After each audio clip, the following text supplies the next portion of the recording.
Welcome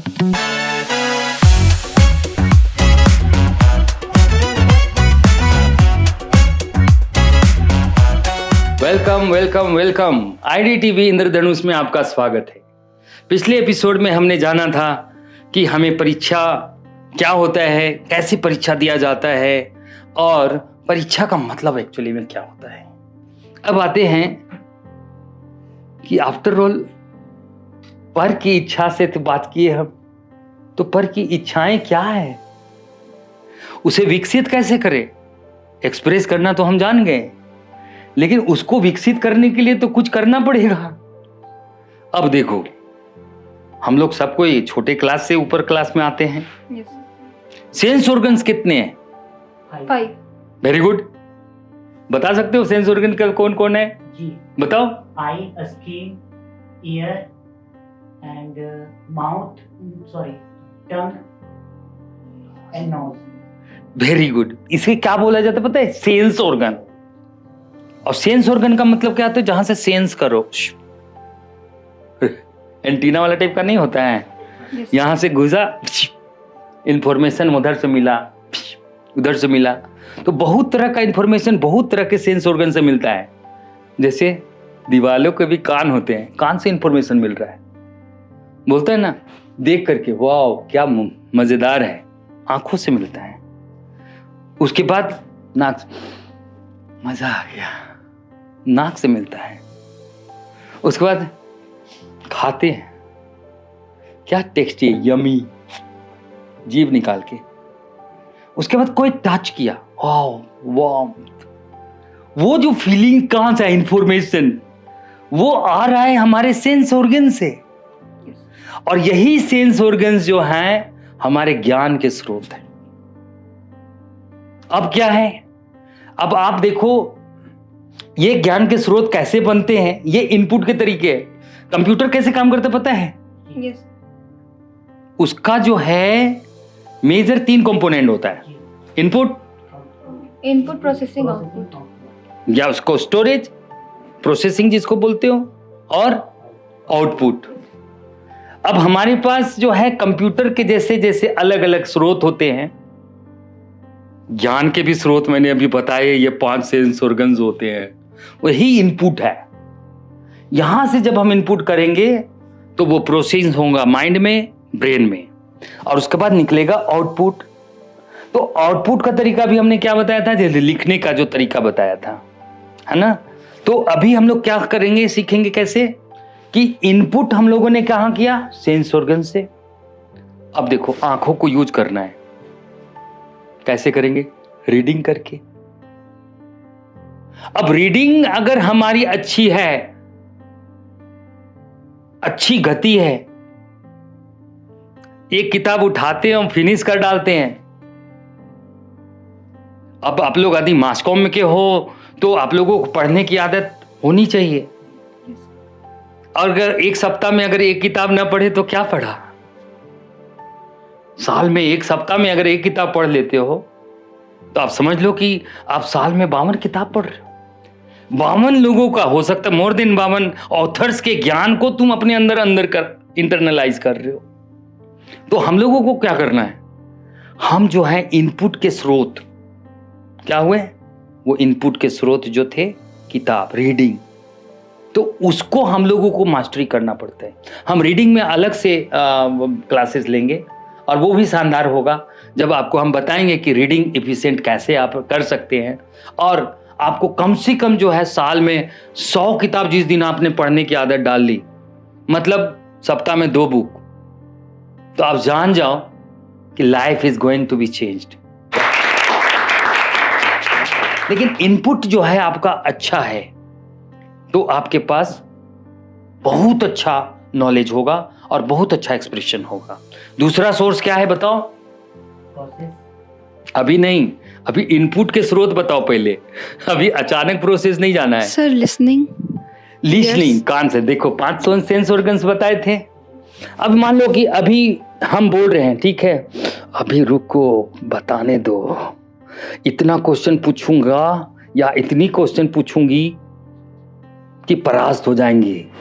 अब ये जैसे इसे दिमाग में आया ना, तो उसका दिमाग क्या काम कर रहा है? क्वेश्चन पूछने का। उसका दिमाग काम करना बंद गए, बता कर रहे हैं, कुछ अच्छा चीज बता रहे होंगे तो हो सकता है मेरे लिए एडिशन हो जाएगा। लेकिन स्कूल में, कॉलेजेस में ज्यादातर समय ऐसा ही होता है कि हम अपने क्वेश्चंस में उलझे रहते हैं और जो बताया जाता है उसको हम समझ ही नहीं पाते, क्योंकि हम ऑलरेडी प्री ऑक्युपाइड होते हैं।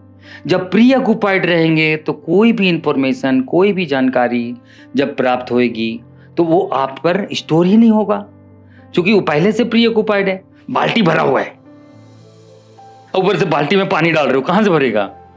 तो ये बाल्टी खाली करो फिर बाल्टी में पानी भरो। लेकिन जब हम जब क्लास में बैठे हुए हैं, सुनने का बात जो किए, तो क्या हो रहा है, हम लोगों का बहुत सारा जो है नॉलेज गायब हो जा रहा है, घुस ही नहीं रहा है। जब घुसेगा नहीं तो समझेंगे खाक, कुछ नहीं समझेंगे। तो ये समझो कि ये हमारा सेकेंड इंफॉर्मेशन का तरीका हुआ। थर्ड बताओ। थर्ड प्रोसेस, अभी प्रोसेस में घुसो मत, इंफॉर्मेशन की बात कर रहा हूं। बहुत लोग देखना, फ्रेंड लोग का आदत रहता है, जैसे क्लास खत्म होगी ना, तुमको पकड़ेगा एक दोस्त को जो अच्छा लिसनर है, उसको पकड़ा, उसका बस समझाने लगा, जानते हो ऐसे ऐसे ऐसे ऐसे पढ़ाई होती, पता है। अब एक ही चीज को बार बार, अब वो एक्चुअली में क्या कर रही है पता है, एक्चुअली में वो अपना स्ट्रेंथन कर रही है नॉलेज को, और दूसरा उसका ऐसा दोस्त है जो कि आराम से सुनता है और बीच में थोड़ा थोड़ा बोलता है, तो उसका सुनने का एक्टिविटी बढ़ रहा है और इसका बोलने का। हाँ, तो ये क्या होता है, टंग को जो यूज किया ना, उससे उसका नॉलेज बहुत ही स्ट्रेंथन होता है ना। तुम लोग को भी ट्राई करके देख लेना, बहुत ज्यादा ये होता है। उसके बाद फिर क्या होता है सर? राइटिंग। Very good. लेकिन राइटिंग तो आउटपुट का पार्ट है ना, हमको इनपुट का पार्ट करना है। लिख लिख करके याद करना, लिख लिख करके याद करते हैं तो वो एक्चुअली में आउटपुट है। आउटपुट वो अलग अलग सेगमेंट पे आएगा। अभी क्या है ना, सेंसेशन क्या होता है ना, अभी जैसे भी मौसम है ना, इसको आप सेंस कर रहे हो। अब इस सेंस और ये सेंसेशन क्या कर रहा है, इंटरनली बहुत सारी चीजें क्रिएट कर रहा है, माइंड के थॉट्स को प्रभावित कर रहा है, माइंड के बहुत सारे एक्शंस को प्रभावित कर रहा है, आपके सारे लैंग्वेज को प्रभावित कर रहा है। तो क्या होता है कि जो हमारा फीलिंग्स है, वो सारे के सारे फीलिंग्स जो है वहीं से आते हैं। अगर उस फीलिंग्स को देखना सीख गए, उस फीलिंग्स को इसको बोलते हैं ऑब्जर्वेशन स्किल, वो जब सीखेंगे तो आपको इतनी ज्ञान, फर्स्ट हैंड इंफॉर्मेशन मिलेगा, फर्स्ट हैंड इंफॉर्मेशन नॉलेज मिलेगा कि आपके पास नॉलेज रखने का जगह नहीं मिलेगा। अखबार जैसे पढ़ने लगे, घटना बगल में पड़ोस में घटना कुछ घटी, आपने जैसे वहां पर उसको देखा तो आपके अंदर भी वो संवेदना जागेगा। वो संवेदना ही वो स्किन का काम है। तो वो संवेदना कैसे आता है, अब घटना घट रही है, अरे घटने दो, कोई परेशान है होने दो, घर में कोई लाचार बैठा हुआ है, हम उसकी सेवा नहीं करेंगे, रहने दो। सेंसिटिविटी कहां से आएगा, वो आता है स्किन से।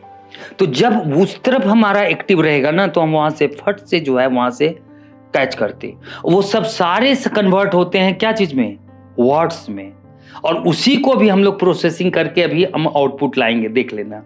तो उसके बाद जो है हमने क्या किया कि वहां से भी इंफॉर्मेशन गेन कर लिए। अब नेक्स्ट बचा कौन है, खाना खाएं। अब तो लास्ट बार मम्मी को तारीफ कब किया था, याद है? सर रोज ही करते हैं। तुम तो, हम तुमसे पूछे ही नहीं, इसलिए तुम बताओ, याद नहीं है। हम बताए एक्चुअली क्या होता है ना कि सामान्य रूप से लड़कियां तो एक्सप्रेसिव होती हैं, लड़के भी होते हैं, लेकिन कुछ लड़के रिजर्व होते हैं, वो बताने में उनको लज्जा आती है। उनको लगे माँ क्या सोचेगी, तारीफ कर रहा है, हाँ। तो उसके बाद है ना, ऐसा मन में हेजिटेशन होता है, ऐसा कुछ नहीं होता। माँ को भी बहुत अच्छा लगता है कि अरे यार इतना मेहनत करके हमने खाना बनाया और वाह आज मेरा बेटा जो है वो तारीफ किया, वाह बहुत अच्छा। उस 4 जगह बोलेगी भी कि अरे मेरा बेटा का पसंद वाला चीज मुझे मिल गया, अब उसको हम यही चीज खिलाएंगे। तो ये क्या होता है ना, टंग से जो अंदर गया ना इंफॉर्मेशन, वो इंफॉर्मेशन वहां से भी जा रहा है, यहां से फिर यहां गया। अब आप पता लगे फिर से अगेन टीवी खोल दिए हो और खा रहे हो, कितना सुंदर कितना टेस्टी खाना बना पता ही नहीं चला। Yes. तो तारीफ कहां से करोगे? तारीफ करने के लिए फील करना होगा, और फील करने के लिए प्री ऑक्युपाइड नहीं होना होगा क्या? Yes. अब टीवी भी खोल दिया, उधर से परीक्षा देने के लिए जा रहे हो, उधर से कॉपियों खोल दिया है, उधर से तैयारी कर रहे हो, उधर से टीवी है, उधर से खा भी रहे हो, कहां से मम्मी की तारीफ करोगे? तो इंफॉर्मेशन तुमको अगेन नहीं मिला, जीभ से भी इंफॉर्मेशन नहीं मिला। तो क्या हुआ कि ये हमारे पांचों सेंस ऑर्गन्स जब से इंफॉर्मेशन कलेक्ट होता है, और जब कलेक्ट होकर के ऊपर जाता है, तो अगला स्टेज जो बनता है वो है ऑब्जर्वेशन का।